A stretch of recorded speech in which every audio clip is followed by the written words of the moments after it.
Communication, marketing, recrutement. Vos besoins ont des solutions vidéo avec Décideur TV, le studio.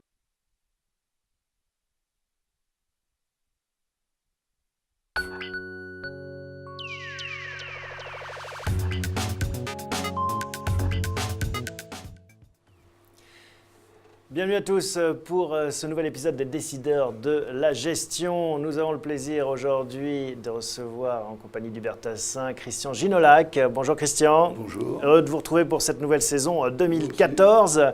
Le fondateur et gérant talentueux de Gaspal Gestion. Un mot justement sur votre talent, comment s'est-il mesuré, chiffré en 2013 ?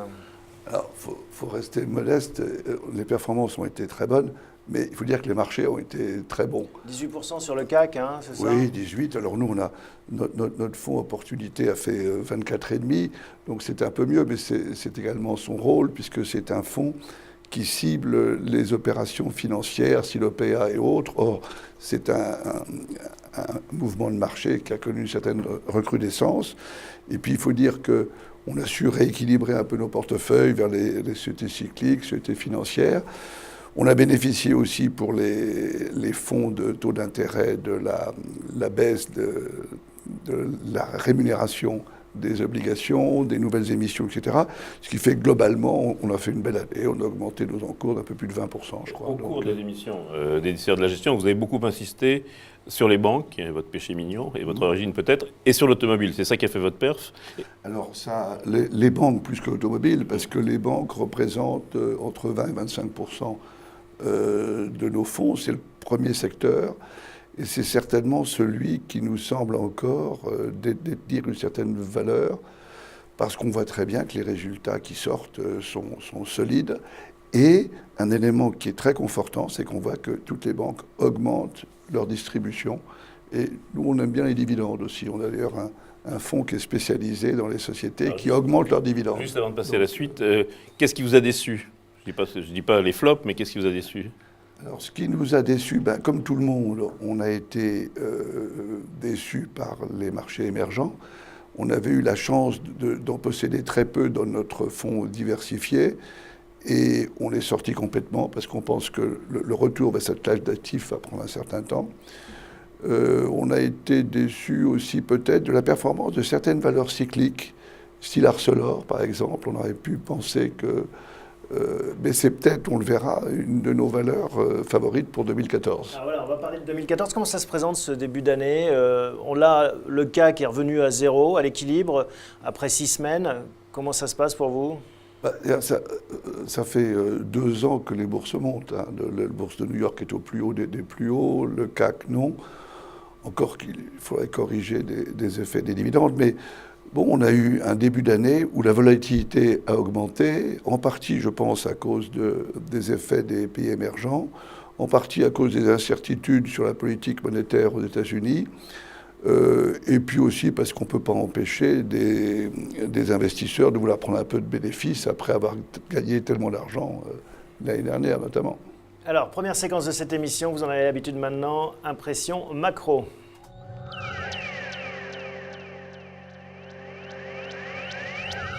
Alors, l'occasion de dresser un peu le bilan de cette semaine d'un point de vue macro, avec peut-être l'actualité du jour, les chiffres de la croissance en France qui sont tombés, moins bons qu'attendus si on devait résumer au 4e trimestre, c'est plus 0,3 contre plus 0,4 attendu, mais meilleur sur l'année 2013, plus 0,3% contre plus 0,1 espéré par le gouvernement.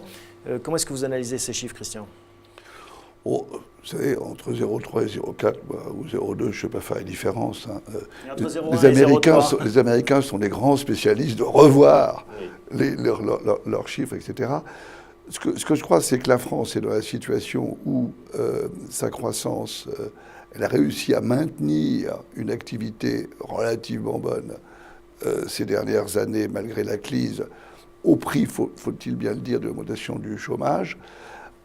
À contrario de pays comme l'Angleterre, qui ont pris à bras-le-corps les problèmes de leur déficit, qui ont donc subi une récession plus forte chez eux et qui sont maintenant en train de tirer les bénéfices et d'avoir une croissance plus forte. Et oui, et l'Angleterre, pas seulement, parce qu'on peut toujours dire, oui, c'est la livre sterling qui revoit donc sa croissance à la hausse. L'Allemagne aussi qui revoit sa croissance à la hausse. Oui. Donc on est quand même très loin des presque 3% de nos voisins. Oui, alors l'Allemagne, comme on le sait, ils ont beaucoup moins de déficit que nous, beaucoup moins de charges. Je crois que l'État représente 10% de moins du PIB qu'en France. Alors, traditionnellement, quand on annonce ce chiffre, on dit « mais les Allemands sont aussi bien soignés que nous, il n'y a pas plus de vols ». Mais d'un point de vue boursier, est-ce que le fait que notre croissance soit à la traîne, ça va être bon pour nous parce qu'on se dit il y a un rattrapage, ou au contraire, c'est mauvais parce qu'on se dit on est les mauvais élèves? C'est-à-dire que, par comparaison, les gens préfèrent investir dans l'économie qui croisse de 2,7%, ce qui est ce qu'on annonce pour l'Angleterre l'année prochaine, que de 0,8%, ce qu'on annonce pour la France. Maintenant, pardon. Oui, on a la double peine en France, parce qu'on a aussi les taux d'intérêt qui sont déjà bas. Si je vais en Espagne, si je vais en Italie, si je vais au Portugal, je vais avoir le booster des taux d'intérêt que j'ai pas en France, qu'en France, je suis déjà au taux des Allemands, grosso modo. Maintenant, en termes boursiers, ça ne se traduit pas comme ça, parce que, y a en fait, finalement, peu de sociétés qui sont en bourse qui ne travaillent que sur la France. Donc, toutes nos sociétés du CAC 40 sont au moins très implantées en Europe, si ce n'est dans le monde entier, et même dans nos valeurs moyennes. Donc, on peut pas, donc la France n'est qu'un pays. Vous demandez au patron de L'Oréal ce que représente la France, c'est un marché important, mais ce n'est pas l'essentiel de son activité. Alors, un mot sur justement l'Europe du Sud, l'Espagne, l'Italie, ça c'est des thématiques que vous jouez, la reprise finalement de ces pays, les moteurs qui se rallument. Les moteurs qui se rallument, on les voit se rallumer en Espagne, moins en Italie. On voit très bien que les banques italiennes continuent à souffrir, le taux de provisionnement est en hausse. Personnellement, je me méfie un petit peu des banques italiennes parce que elle pourrait être amenée à provisionner plus sa note en cours. D'ailleurs, vous avez remarqué sans doute que la BNP a dû provisionner une partie de son goodwill. On a un internaute qui nous parle de ça. Que penser de cette provision surprise d'1 milliard de BNP? Très bonne question. Ce que pose la question d'Alain. Il y a deux questions. Il y a la BNP qui rit et la générale... Alors d'abord la BNP. La générale qui rit et la BNP qui pleure. Répondons à Alain. Oui, alors pour moi, la BNP, c'est assez... c'est un peu la même problématique que les provisions sur l'Iran et autres. Nous rentrons dans une année où l'autorité bancaire européenne va examiner les bilans des banques, notamment au 31 décembre 2013. Donc, les banques vont anticiper dans leurs résultats les provisions qu'elles n'ont pas encore eu le temps de faire, disons-le gentiment. Donc on peut avoir des bonnes surprises au cours des prochains trimestriels? Non, parce que je pense que comme ce sont les comptes au 31-12-2013 qui sont examinés, c'est ceux-là qui sont passés à la peine de faire. Donc, alors pour la BNP, ça ne représente pas des gros montants, mais je pourrais imaginer que, par exemple, pour les banques italiennes, ça pourrait... Et donc, par anticipation, je vois très bien la BNP qui est en avance et qui gère très bien ses risques, vouloir déprécier en partie sa participation. L'Italie, quand même, il y a un événement cette semaine. L'Italie, un Premier ministre qui démissionne, ou qui est viré, on ne sait pas très bien. La bourse s'en fiche complètement. On peut imaginer il y a 2 ans qu'on aurait eu un crack. La bourse qui gagne 6% depuis le début de l'année, aujourd'hui, continue à progresser. Donc on voit qu'il y a un sentiment qui fait qu'on ignore un peu les mauvaises nouvelles et on aime bien les bonnes nouvelles quand même. Je ne sais pas si c'est une mauvaise nouvelle, parce que ce n'est pas des gens qui politiquement sont à les opposer.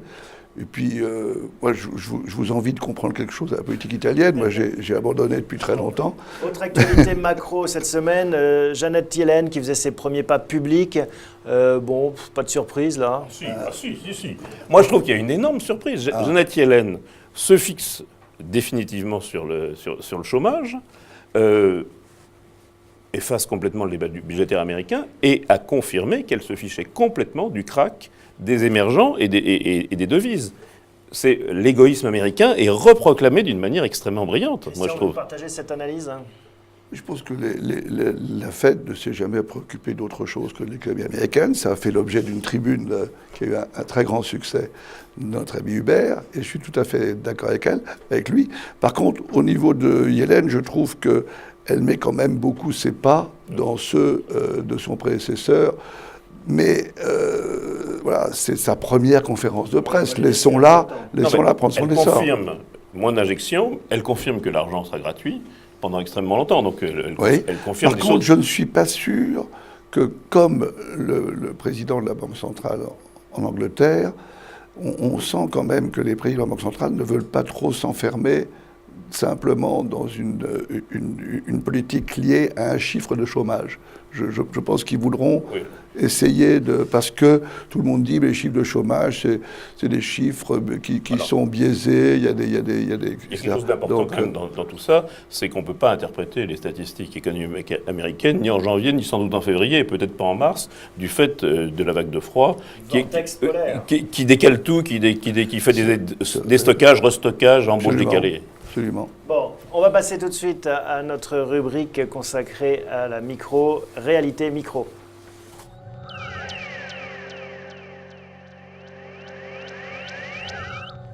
Alors, beaucoup d'actualités microéconomiques cette semaine. On va commencer peut-être par L'Oréal, un beau dossier. Ça faisait longtemps qu'on attendait l'épilogue. Alors, on a un début d'épilogue. Certains voyaient L'Oréal racheter tout Nestlé. En fait, c'est 8% qui est racheté, qui permet à la famille Bettencourt de revenir à 33%, de se reluer. Ça a été 33-31, je crois. Oui, 33-31, juste en dessous du lancement, du seuil de déclenchement d'une OPA, mais en tout cas tout proche de la minorité de blocage. Comment vous analysez? Ça a été applaudi par la bourse. Alors, ça a été applaudi d'abord par la bourse, pour les mauvaises raisons, parce qu'on pensait que ça allait être beaucoup plus fort. Le titre est monté l'espace d'un instant mardi matin jusqu'à près de 135, 134, 3 quarts, je crois. Et puis, hop, dès l'après-midi et ensuite le lendemain, on est revenu au point de départ d'environ 123 €, parce qu'en fait, c'est un non-événement, en fait. Je crois que ce qu'on peut retenir, c'est que Nestlé va progressivement se désengager de L'Oréal. Sinon, il n'aurait pas commencé par vendre 8%. Si vous voulez remonter derrière, c'est complètement idiot. Je veux dire, vous avez une participation. Donc, j'ai vu quelque part écrit, mais ils remonteront derrière. Non, ils sont. Pas parce qu'il ne va pas vous raconter son histoire. Mais clairement, ils sont engagés dans un processus de cession, mais ils ne sont pas pressés. C'est une affaire entre gens riches. Oui, il y a des gens très riches d'un côté. Nestlé est une des affaires les plus riches du monde. Bien entendu, un jour, Nestlé sortira de L'Oréal, mais personne n'est pressé. Et c'est peut-être ça la déception du marché, c'est qu'on spéculait un peu dessus. Voilà. C'est une très bonne nouvelle. C'est une très bonne nouvelle pour L'Oréal et une bonne nouvelle pour Nestlé. Est-ce qu'il faut garder Sanofi en attendant? Alors, Sanofi, c'est une valeur qu'on aime bien. L'Oréal a 9% de Sanofi. Oui, alors Sanofi, à un moment, je pense que le fait que peut-être L'Oréal serait amené à céder sa participation a peut-être pesé sur le cours. La direction de Sanofi a tout de suite contré cela en disant « mais si c'était nécessaire, on est tout à fait capable de racheter cette participation ». Mais c'est certain que le fait que cette participation de 9% ne soit pas sujet à mouvement, conforte plutôt l'actionnariat de Sanofi dans le bon sens. Donc je crois que c'est plutôt favorable. C'est l'un des éléments favorables, parce que c'est une valeur que nous aimons bien. En tout cas, Hubert, il y a des mouvements de périmètre. Imerys, Vinci aussi. Imerys qui lance une OPA très importante aux États-Unis, qui n'ont pas l'air d'être sûrs de pouvoir réussir. C'est bien, c'est une valeur extrêmement solide, c'est une valeur cyclique, c'est vraiment tout ce que les gens aiment. Alors Vinci, c'est l'inverse. Ils vendent un immeuble. Les parcs automobiles, c'est un immeuble extraordinairement rentable. Donc là, c'est plutôt une anticipation, à mon avis, sur la hausse des taux. C'est Vinci gère un bon père de famille, on va dire, et vend, si les taux doivent monter, la valeur des immeubles baisse en actuariel. Oui, et puis ils avaient besoin un petit peu aussi de liquidité suite à l'acquisition des aéroports portugais. Ils avaient dépensé un peu plus de 3 milliards à ce moment-là. Là, ils vont encaisser presque 2 milliards. Vous avez parlé des opérations spéciales, qui est un de vos thèmes de prédilection. Est-ce que 2014 pourrait justement être en ébullition à ce niveau ? Pour qu'il y ait des opérations de rachat ou de vente, il faut qu'il y ait une visibilité sur l'environnement. Alors, donc, on peut penser que l'environnement est en train de devenir plus visible. Il l'est déjà aux États-Unis depuis quelque temps, il est en train de le devenir en Europe, et donc on devrait assister à plus d'opérations, soit de fusion, d'acquisition, soit de cession de départements ou de filiales et de restructuration du périmètre. En bourse, on arrive à un moment où les gens qui ont investi dans le non-coté arrivent dans des zones où ils peuvent espérer sortir. Alors la bourse maintenant a pris une valorisation qui permet, comme vous dites, aux sociétés de private equity notamment, ou à des sociétés de s'introduire en bourse tout naturellement. Beaucoup d'activités aussi dans le monde automobile. Alors juste dans le monde automobile, cette semaine, je vois dans les hausses, Renault 9%, Michelin 9%, Plastic Omnium 8,5%, Peugeot 6,5%, Faurecia 5,5%, Montupet. Qu'est-ce qui se passe? Qu'est-ce qui se passe? Ce qui se passe notamment, c'est le fait que le marché européen, on a l'impression qu'il a atteint un plus bas, un niveau très bas. Mais on voit que les chiffres de janvier, c'est plus 5, je crois que c'est sorti ce matin. Alors, quand on a atteint un niveau très bas, eh ben, les rebonds, en pourcentage notamment, sont élevés. C'est en partie l'un des débats qui agite en ce moment l'environnement de Peugeot. Alors Peugeot, qu'est-ce qui se passe? Comment vous voyez ça? Pour Peugeot, pour Faurecia, pour Foncière et Financière de Participation FFP, la holding familiale, est-ce qu'il y a des choses vraiment à faire? Ce qui est intéressant sur Peugeot, je me suis amusé à regarder quelques chiffres très, très simples. Hein. Peugeot capitalise 4,3 milliards aujourd'hui. Ils ont une participation dans Faurecia qui est proche de la moitié. Donc Faurecia pèse 3,8 milliards, donc il y a 1,9 milliard déjà de Faurecia. Sans compter une prime de contrôle éventuelle s'ils étaient amenés à céder Faurecia. La banque pèse 3,2 milliards de fonds propres. J'en prends, mettons que je le valorise à 3,2 milliards. Je vois que ces deux participations, qui sont les grosses participations que garde le groupe PSA, pèsent déjà 5,1 milliards. Donc il n'y a plus de chaîne de montage. Alors pourquoi la famille Peugeot accepte de se faire diluer? Ça, il faut leur demander. Mais l'un des éléments, quand même, qu'on ne peut pas oublier, c'est que c'est une société, un groupe qui mange du cash tous les ans. Ils ont mangé 1,5 milliard en 2012. On ne connaît pas encore le chiffre 2013, mais on attendait 800 millions. Donc c'est une société qui, tous les ans, perd. Alors, selon que vous êtes optimiste ou pessimiste, si vous êtes optimiste, vous dites que le marché européen va se reprendre, qui est le point fort du groupe PSA. Et dans ce cas-là, ils pourraient s'en sortir en grande partie par eux-mêmes, avec une augmentation de capital qui pourrait être faite sur le marché. C'est la thèse de l'un des membres de la famille. L'autre thèse, c'est de dire, de toute façon, on est trop petit, on est obligé de se restructurer, et donc il faut faire les choses en grand. À propos de petits, Jack nous demande, les petits actionnaires de Peugeot auront-ils gain de cause? Alors, je ne sais que pas. L'association des actionnaires minoritaires, ouais. représentant sans doute des fonds américains, Ouais. S'oppose a priori à une augmentation de capital qui serait trop dilutive. Voilà, c'est ça. Oui, et puis il y a le problème des droits de vote double dans la FFP. Je crois qu'en effet, quand on lit la presse dans ce dossier, la presse se fait l'état de décisions prises dans des conseils d'administration, que ce soit chez Peugeot ou à la FFP. Bon, mais on oublie parfois que ce sont des décisions qui ne sont pas prises par les administrateurs, qui ne font que proposer. Les décisions sont prises par les AGE à une majorité des 2/3.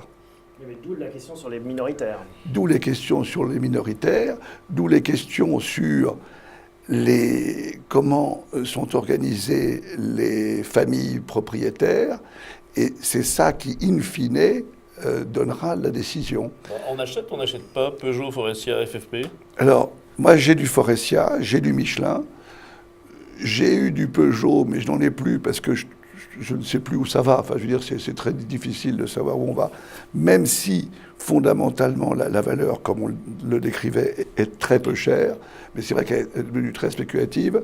Par contre, j'ai de la FFP que je garde précieusement parce que... La maison mère, la filiale, mais pas la... Parce que je suis plutôt quelqu'un de prudent.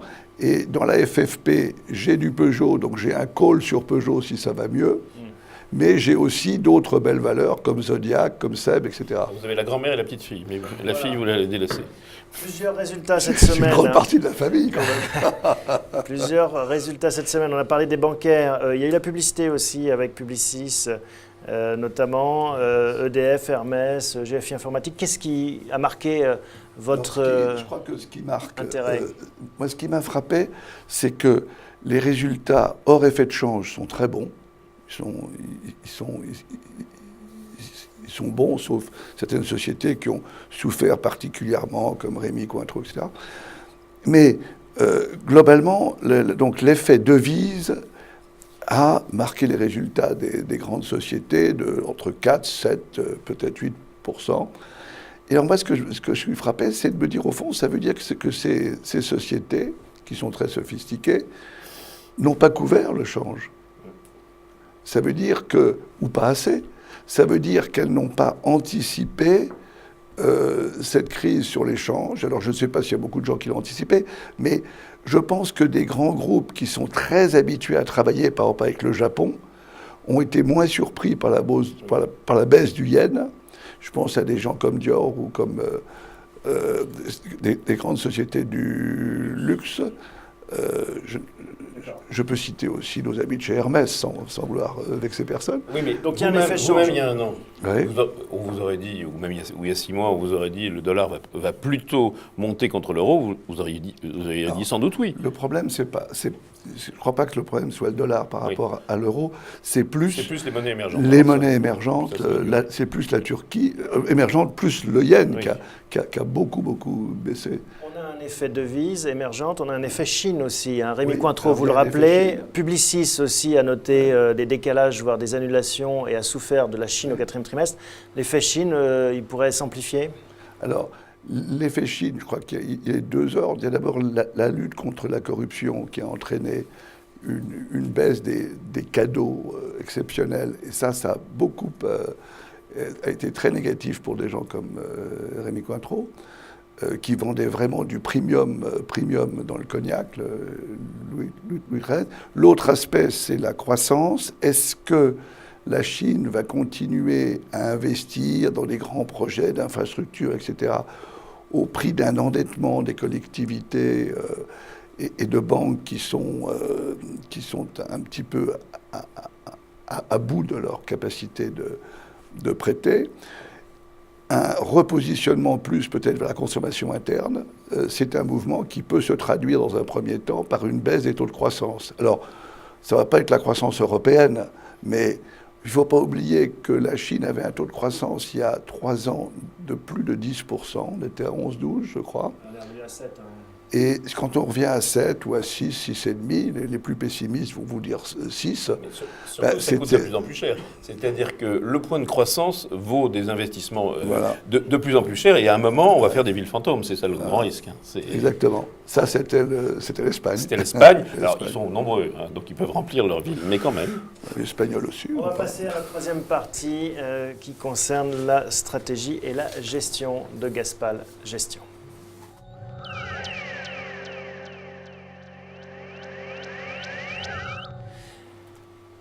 Bon, alors qu'est-ce qu'il faut faire en 2014 hein? Comment est-ce que vous vous positionnez en ce début d'année? On a une question même de Léo qui nous demande est-ce qu'il faut investir en bourse maintenant? C'est une bonne question. Eh oui.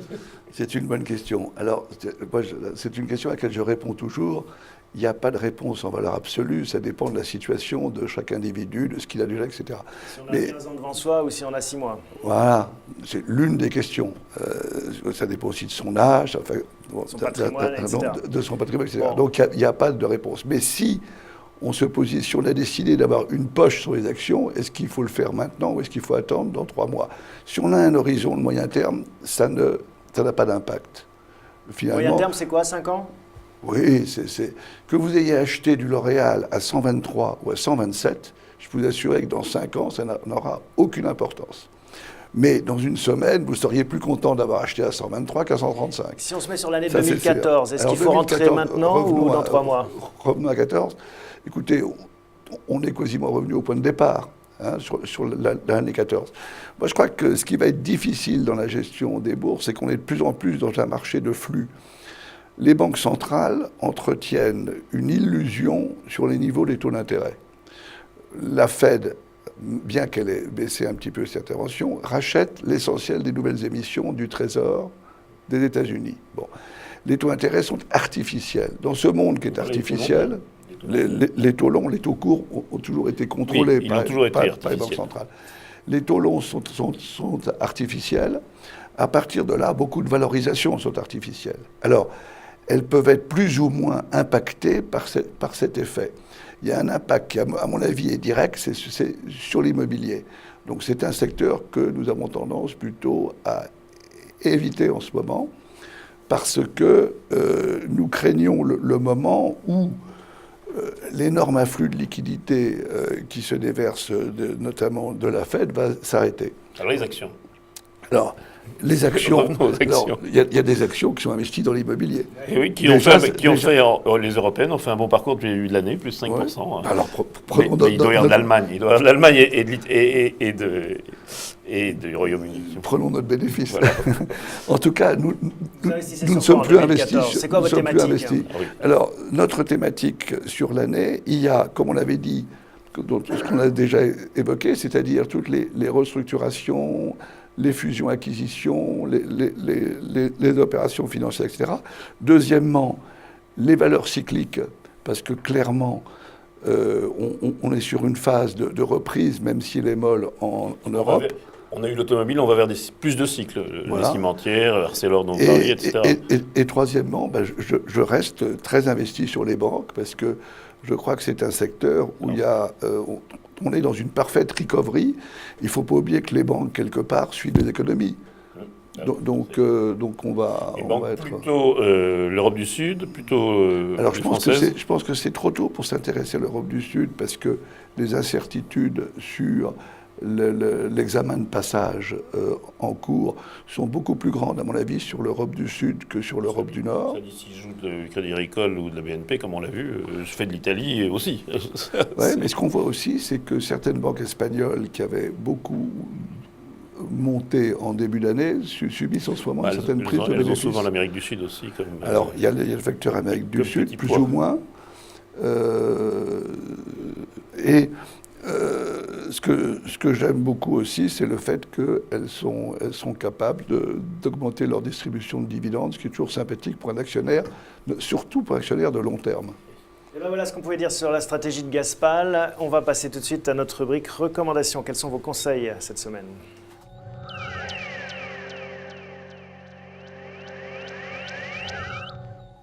Une rubrique que nos amis internautes aiment bien, en effet, on va rentrer dans le détail. On a une question de Jack, d'ailleurs. Encore une autre. Quelle valeur pépite pour 2014 ? C'est quoi le ticket gagnant ? Alors, je ne sais pas si c'est une pépite, mais je vais vous soumettre deux idées, une grande valeur et une petite valeur. On vous écoute. Une grande valeur, on a déjà dit un mot, c'est Sanofi. Je trouve que la bourse l'a malmenée. C'est quand même la première laboratoire pharmaceutique en Europe, on l'oublie parfois, qui a une valorisation qui est moins bonne que la moyenne de son secteur. Et je pense que ses perspectives 2014 sont bien meilleures qu'on ne le pense. C'est le fait qu'il doit gérer la transition vers les médicaments, enfin la perte de brevets. Mais c'est en route. Et puis, je prends un exemple, Lantus, qui est un gros produit pour Sanofi, va encore continuer à donner très très bons résultats jusqu'en 2016, alors qu'on craignait que ce ne soit pour une période plus courte. Donc, je joue Sanofi. En passant, j'ai 4% de rendement. Alors, 4% de rendement, je compare par rapport à ma SICAV monétaire qui me rapporte 0,20, et encore. Voilà, bon. Et puis alors, une petite, alors que j'aime bien, parce qu'elle a été tellement mal aimée que beaucoup de gens hésitent beaucoup à en avoir, c'est l'Eurotunnel. On s'aperçoit que le trafic France-Angleterre ne fait qu'augmenter. On s'aperçoit que la société, une fois que le problème de la dette a été réglé, est une société très rentable, comme toutes les sociétés de concession. Je ne connais pas un pont ou un tunnel qui était financé correctement, qui perde de l'argent. C'est une rente formidable. Et donc, je crois que petit à petit... mais je comprends aussi que beaucoup de gérants ne veulent pas montrer à leurs clients qu'ils ont l'Eurotunnel, parce que les gens ont perdu tellement d'argent avec le tunnel. C'est pas un joker, ça. Alors, enfin, c'est pas un joker, parce que c'est une société qui est... Mais je trouve que c'est une société qui n'est pas reconnue pour ce qu'elle est. Alors, si vous deviez vendre, éviter, arbitrer? Ben alors, il y a une valeur qu'on n'a plus depuis longtemps, mais qui est une évidence, c'est ce local, les espaces jaunes. Je crois qu'on va vraiment vers quelque chose qui va être de plus en plus difficile. Alors, à la fois, c'est le pari Internet de ce local, des pages jaunes, mais et puis le refinancement, l'endettement excessif. C'est ça, et puis une décrue plus rapide Oui. que prévu des annuaires papier. Ça, Mais je veux dire, ça a été le cas dans toute l'Europe, aux États-Unis, l'annuaire papier, c'est fini, et on n'a pas pu empêcher les Google ou autres de prendre des positions sur l'annuaire électronique. Un autre secteur que nous évitons en ce moment, je crois que j'en ai parlé, c'est l'immobilier. Ouais. Parce que y compris les centres commerciaux, y compris les Unibail, les Clépierre, les ICAD. Les centres commerciaux, c'est un mélange. C'est de l'immobilier, c'est du commerce. C'est peut-être là que je serai le moins sévère. Mais in fine, c'est quand même un secteur qui se valorise par rapport au niveau des taux d'intérêt. La différence, c'est que les stands commerciaux, les loyers bénéficient de la hausse des commerces, ce qui n'est pas le cas des bureaux. Alors, une dernière question pour finir cette émission, un joker, une valeur... Alors, le joker, on a aussi défloré un petit peu le sujet, ouais. Mais pourquoi pas, c'est Arcelor. Est-ce que j'avais oublié, très franchement, qu'Arcelor était près de la moitié de son chiffre d'affaires, c'est l'Europe. On a l'impression que c'est un groupe qui appartient à un Indien, donc que c'est mondial, etc. L'Europe, c'est 46%, si on veut être précis, et l'Amérique, 20%. Donc vous voyez que les 2/3 de l'activité d'Arcelor, c'est l'Amérique d'un côté, l'Europe de l'autre. L'Amérique qui va bien et l'Europe qui est en train d'aller un peu mieux. Alors, bien sûr, le prix de l'acier est un prix mondial. Donc, le ralentissement chinois pèse sur Arcelor, indirectement par les cours de l'acier. Mais ce que je constate quand même, c'est que Arcelor, aujourd'hui, vaut à peu près la moitié de ses fonds propres. Alors ça, les gérants value trouvent ça formidable. Et de temps en temps, je crois qu'il faut aujourd'hui raisonner un peu comme des gérants value, parce qu'on a atteint un certain palier dans l'activité. Donc Arcelor, je l'achète pour la moitié de la valeur de ses fonds propres. Il perd de l'argent en 2012, il en perd en 2013, et j'espère qu'à partir de 2014, on va voir un petit peu mieux. Eh bien, merci Christian pour ces analyses, ces commentaires, ces conseils. Merci Hubert aussi pour vos réactions. Merci à vous tous pour vos questions et votre fidélité. On se retrouve la semaine prochaine, même endroit, même heure.